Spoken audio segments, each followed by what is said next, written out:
बार आती है साल में लगभग, और होली का त्यौहार एक बार आता है साल में। अगर इस बार जुम्मे की नमाज अपने घरों में पढ़े तो किस तरह देख रहे हैं इस बयान को? नहीं, एक तरह से उन्होंने सही भी कहा है, क्योंकि उस दिन होली का त्यौहार है। इस वजह से अगर नमाज 1-1.5 घंटे आगे हो जाए तो कोई दिक्कत नहीं है इसमें। सब नौटंकीबाजी है लोगों का। जब रंग से इतना तुमको नुकसान है तो आप रंग बिरयानी में मत डालो। फराह खान का ही बयान आया था होली को। ये बताओ, जो सीओ साहब हैं वहाँ के, वो ये भी बात कह रहे हैं ना, जिसे होली खेलनी है मुस्लिम समुदाय को, अगर इच्छा है तो वो बाहर निकल सकता है, और जिन्हें इच्छा नहीं है खेलने की वो घर के अंदर अपनी नमाज पढ़े। इसमें दिक्कत वाली, इसमें पॉलिटिक्स वाली क्या बात? वाले यही कह रहे हैं, बिल्कुल सहमत है। ये कह रहे हैं विपक्ष वाले की गाइडलाइन जो बन सकती थी कि 12 बजे तक होली को समाप्त कर दिया जाए। क्यों 12 बजे तक होली समाप्त? अखिलेश की सरकार में 11 बजे खत्म कर दी जाती थी। अरे 10 बजे का खत्म कर दिया। मुलायम सिंह था, ये जाओ और क्या टाइम तो लगेगा ही। फिर ये बताओ, साल में एक त्यौहार आता है होली का, और ये भाईचारे से खेला जाता है, मिल के खेला जाता है। फिर इसको मनाने का उत्सव मनाने दो होली का। आप अपने घर में नमाज पढ़ो। आज जिसको रंग से ऐतराज नहीं है वो होली में शरीक हो सकता है। इसमें किसी नमस्कार, मैं हिमांशु गुप्ता इस समय चांदनी चौक में मौजूद हूँ। उत्तर प्रदेश का वही पुलिस अफसर सीओ अनुज चौधरी ने कहा है कि होली साल में एक बार आती है और जुम्मा साल में लगभग 52 बार आता है। अगर इस बार जुम्मा घर में पढ़ लेंगे तो कोई कुछ बिगड़ नहीं जाएगा। होली का त्यौहार पावन त्यौहार है, ऐसा अनुज चौधरी ने कहा। उससे पहले योगी आदित्यनाथ ने भी कहा था कि होली का त्यौहार केवल साल में एक बार आता है और जुम्मा 52 बार आता है। तो जनता से जानेंगे अनुज चौधरी के बयान पे जनता कितना सहमत है। आइए सीधी बातचीत करते हैं। क्या नाम होगा सर? सुनील कुमार। संभल के सीओ अनुज चौधरी ने यह बोला है इस बार जुम्मा अगर घरों में पढ़ा जाए तो उससे कोई आपत्ति नहीं होनी चाहिए। आप किस तरह देख रहे हैं? ये उन्होंने सही कहा है कि ये होली एक त्यौहार है, साल में आता है, और जुम्मे की नमाज तो बार बार आती है, ठीक है ना। उसमें अगर कोई बच्चा रंग डाल देता है तो फिर ये हुड़दंग कराया जाएगा और ये फिर दंगा फसाद वाली बात है। फसाद वाली बात है। उन्होंने सत्य कहा है, होली को अपने घर नमाज पढ़ो। ये नहीं है कि जिस तरह से पहले अखिलेश की सरकार में गाइडलाइंस जारी की जाती थी, इस तरह की गाइडलाइंस बनाई दी जाए। अब तो खुला बोल दिया है, जिसको रंग से आपत्ति है, होली से आपत्ति है, वो अपने घरों में रहे, अपने बच्चों को घरों में रखे। बिल्कुल, ये इन्होंने सही कहा है। जिन्होंने रंग से आपत्ति है, फिर दंगा ना बढ़ जाए तो अपने घरों में रहो, वहीं नमाज पढ़ो। अब कुछ लोग ये कह रहे हैं पुलिस अधिकारी भी राजनीति कर रहे हैं। नहीं नहीं नहीं, इसमें कोई राजनीति की बात, ये पब्लिक के हित के लिए कह रहे हैं कि इसमें कोई निर्दोष ना मारा जाए, इसलिए उन्होंने ये गाइडलाइन जारी करी है। गाइडलाइन इसलिए जारी करी है।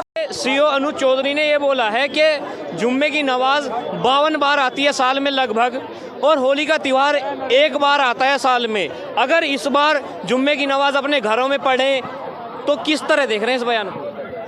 नहीं, एक तरह से उन्होंने सही भी कहा है, क्योंकि उस दिन होली का त्यौहार है। इस वजह से अगर नमाज 1-1.5 घंटे आगे हो जाए तो कोई दिक्कत नहीं है इसमें कोई बुराई नहीं है। सही कहा उन्होंने। वैसे अब विपक्षी ये भी कह रहे हैं कि अनुज चौधरी सीओ साहब जो हैं वे पॉलिटिक्स खेल रहे हैं, योगी आदित्यनाथ के नक्शे कदम पे चल रहे हैं, राजनीति कर रहे हैं। नहीं, राजनीति की बात नहीं है, तो एक सद्भावना की बात है। जो हिंदू मुस्लिम में सद्भावना होती है उसकी बात है, क्योंकि उस दिन होली का त्यौहार है और उस दिन नमाज पढ़कर बाहर आते हैं, होली का रंग डलता है, तो सद्भावना जो होती है वो नहीं रहेगी, बैर हो जाएगा। इस वजह से उन्होंने कहा है। सद्भावना के हिसाब से देखा जाए तो अगर 1-2 घंटे बाद अगर हो जाए होली खेलने के बाद तो इसमें कोई बुराई नहीं है। पॉलिटिक्स हाँ, क्या नाम बताओ, ये बताओ, जो सीओ साहब हैं वहाँ के, वो ये भी बात कह रहे हैं ना, जिसे होली खेलनी है मुस्लिम समुदाय को, अगर इच्छा है तो वो बाहर निकल सकता है, और जिन्हें इच्छा नहीं है खेलने की वो घर के अंदर अपनी नमाज पढ़े।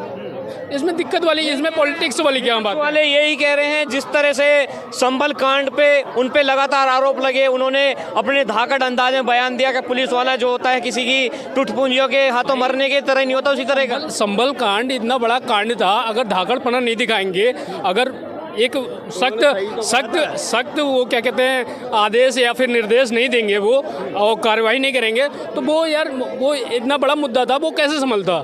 सीओ साहब जो हैं, चौधरी साहब जो भी स्टेटमेंट दिया मेरे हिसाब से ठीक दिया। ये भी कह रहे हैं जिस तरह से अखिलेश के सरकार में गाइडलाइंस बनती थी उस तरह की गाइडलाइंस बना दी जाए, ना कि जुम्मे की नमाज को ये कह दिया जाए जिनको आपत्ति है वो अपने घर में नमाज पढ़े। कैसी गाइडलाइन? ममता बनर्जी वाली गाइडलाइन की 2014 में उन्होंने क्या किया था कि रामनवमी और होली एक ही दिन पड़ी थी। उन्होंने रामनवमी की जो यात्रा थी उसे रोक के इनका क्या था, ताजिया था क्या, उसे निकाला था। इस तरीके की गाइडलाइंस चाहते हैं क्या यूपी में? इस तरीके तो होने वाला नहीं है। मुझे तो नहीं लगता योगी प्रशासन में ऐसी कोई कार्रवाई होगी। पहले होली है, उनका कहना ठीक है कि अगर जुम्मे की नमाज एक साल में 52 दिन होते हैं तो कोई बात नहीं, थोड़ा डिले हो जाए या फिर एक दिन आप अपने घर में पढ़ सकते हो आप, तो उसमें कोई बुराई नहीं। हमारा त्यौहार तो एक साल में एक बार आता है होली, उसमें क्या बुराई है? क्या नाम होगा? भाईचारे की बात करते हैं ये लोग, भाईचारा एक दिन दिखा दें, क्या दिक्कत है? क्या दिक्कत है? हम भी देख लें कि हाँ भाईचारा है। तो आप अनुज चौधरी जी के बयान से सहमत हैं? 100% समझते हैं, 100 नहीं 200%, 200%। क्या नाम होगा सर? भानु राव। जो संभल के सीओ अनुज चौधरी ने ये बोला है कि जिनको होली से आपत्ति है, जिनको रंगों से आपत्ति है, वो अपने घर में जुम्मे की नमाज पढ़े, बाहर ना निकले। बिल्कुल, और क्या, बिल्कुल हमारा त्यौहार रोड पे होता है, वो होगा भाई होली का त्यौहार। उन्होंने ये भी कहा जुम्मे की नमाज लगभग 52 बार पढ़ी जाती है साल के अंदर, एक बार नहीं पढ़ेंगे तो कोई दिक्कत नहीं है। हाँ तो बिल्कुल, और क्या, कोई दिक्कत आपको नहीं लग रहा कि इसमें कहीं ना कहीं राजनीति कर रहे हैं अनुज चौधरी? क्योंकि विपक्ष लगातार आरोप लगा। कोई राजनीतिक नहीं कर रहे भाई, कोई राजनीतिक नहीं कर रहे हैं। आप उनके बयान से सहमत हैं? बिल्कुल सहमत है, बिल्कुल सहमत है। ये कह रहे हैं विपक्ष वाले कि गाइडलाइन भी तो बन सकती थी कि 12 बजे तक होली को समाप्त कर दिया जाए। क्यों 12 बजे तक होली समाप्त हो? अखिलेश की सरकार में 11 बजे खत्म कर दी जाती थी। अरे 10 बजे का खत्म कर दिया जाती, मुलायम सिंह था ये जाओ, और क्या। वो अब सही हो रहा है जो हो रहा है? बिल्कुल सही हो रहा है। जो खेली जाती है होली का त्यौहार एक साल में एक बार आता है।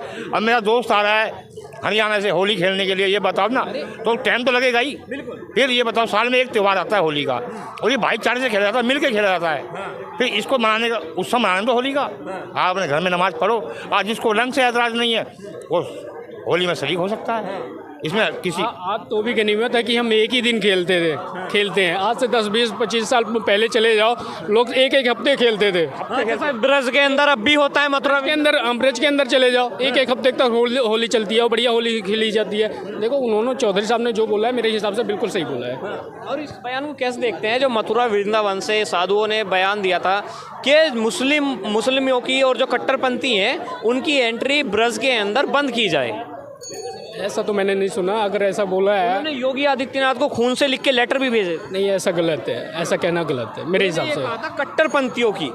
हाँ, अगर कट्टरपंथी हैं जो अपने आप को ज़्यादा ही लगाते हैं उनके लिए तो बैन है। आप मत आइए मथुरा, क्या ज़रूरत है, आप अपने घर पे रहिए, कोई दिक्कत। हाँ, जो भाईचारा निभाना चाहता है वो हर जगह छोड़ रहे हैं, हर जगह जा सकता है, हर जगह आ सकता है, कोई दिक्कत नहीं है। आज योगी आदित्यनाथ ही ब्रज पहुंचे हैं, उन्होंने भी कहीं कुंभ में ले लीजिए ना, कुंभ में उन्होंने योगी आदित्यनाथ ने क्या कहा था, साफ कहा था कि इसमें मुस्लिम भाई भी आ सकते हैं, श्रद्धापूर्वक नहा सकते हैं, और कई लोग आए, डुबकी भी लगाई। तो ऐसे मथुरा वृंदावन में है, जो श्रद्धा से जाएगा वो जा सकता है, जो अपनी कट्टरपंथी दिखाएगा वो घर पे रहे अपने, कोई ज़रूरत नहीं है जाने की, क्या ज़रूरत है बस। तो जो अनुज चौधरी ने दिया है कहीं ना कहीं शांति बनाए रखने के लिए बोला है। बिल्कुल सही वाक्य बोला है। उनकी मतलब स्टेटमेंट देखी जाए तो मेरे हिसाब से बिल्कुल 200% सही बोला है। अब ये भी कह रहे हैं कि जब से उत्तर प्रदेश के अंदर योगी आदित्यनाथ की सरकार बनी है और केंद्र में भाजपा की सरकार बनी है, तब से ही इस तरह के विवाद होने लगे, उससे पहले तो विवाद नहीं होते थे। कहाँ नहीं होते थे? ये कह रहे हैं कभी तो ये नहीं कहा कि जुम्मे की नमाज जो है जिसको होली से आपत्ति हो अपने घर में पढ़ ले वगैरह वगैरह। इस्तेमाल तो बिरयानी में करते हो और लगने से आपको क्या बता, छोड़ो यार। अरे बोल दो भैया। सब नौटंकीबाजी है लोगों का। जब रंग से इतना तुमको नुकसान है तो आप रंग बिरयानी में मत डालो। बिरयानी फराह खान का ही बयान आया था होली के ऊपर। फराह खान ने बोला था कि जो होली का त्योहार है वो छपरियों का त्योहार है। हिंदुस्तान में अल्पसंख्यक भी हैं और बहुसंख्यक भी हैं। ये कहो कि सबका साथ सबका विकास हो रहा, और देशों में जाके देखो, हमारे पाकिस्तान में जाके देखो, ये देश में इतना सहूलियत दिया जा रहा है और देशों में तो पिछवाड़ा लाल कर देते हैं। वही फराक हैं अपनी पिक्चर में 5 से 10 मिनट तक होली का वो क्या कहते हैं वो लिखती हैं, वो दिखाती हैं, वही फराक हैं। ठीक है, पैसे कमाने हो तो होली बेटर है, पैसे नहीं कमाने हो तो छपरियों का त्यौहार है। अरे शर्म आनी चाहिए इन लोगों को। देश आईना दिखा रहा है, बहुत जल्दी दिखाएगा और दिखा रहा है, ये सब खत्म है। अब जो लोग हैं ये कह रहे हैं कि सनातन धर्म के त्योहारों पे टिप्पणी करना बड़ा आम सा हो गया है, किसी और के ऊपर करके दिखाएं तो जवाब मिलेगा। बिल्कुल बिल्कुल करके दिखाए ना, करके दिखाएं, हिम्मत है तो करके दिखाएं। इन्होंने टाइम पीरियड बांध रखा है यार, होली आ गई तो पानी का ज्ञान नहीं, पानी का ज्ञान देंगे। 11 से 12 बजे तक होली खत्म होनी जानी चाहिए। दीपावली आ रही है हमारी, पटाखे बैन होने चाहिए, प्रदूषण बढ़ रहा है। अरे यार क्या हद कर दी तुमने यार। और ये ना, ये सारे हिंदू समझ रहे हैं इस बात को, इसलिए इनकी औकात पता चल रही है। सब जगह से जा रहे हैं, बिल्कुल जा रहे हैं। और फिर ये कहते हैं हमारी पिक्चरों को नहीं देखते, बाइकआउट हो रहा है। बाइकआउट, ये बाइकआउट हो रहे हैं, बाइकआउट हो चुके हैं। आप देखिए ना, साउथ की मूवी देखिए, क्या दिखाते हैं यार, अपने संस्कार अपने संस्कृति की बात वालों पे भी लांछन लगाने लगे कि ये तो बीजेपी के एजेंट हैं। हाँ हाँ हाँ, जो मतलब अच्छी चीज़ें दिखाए वो बीजेपी टिका जाए। ये लोग चाहते हैं औरंगजेब महान अकबर महान ये दिखाएं तो इनके लिए बढ़िया है मेरे हिसाब से। अभी एक सांसद का ही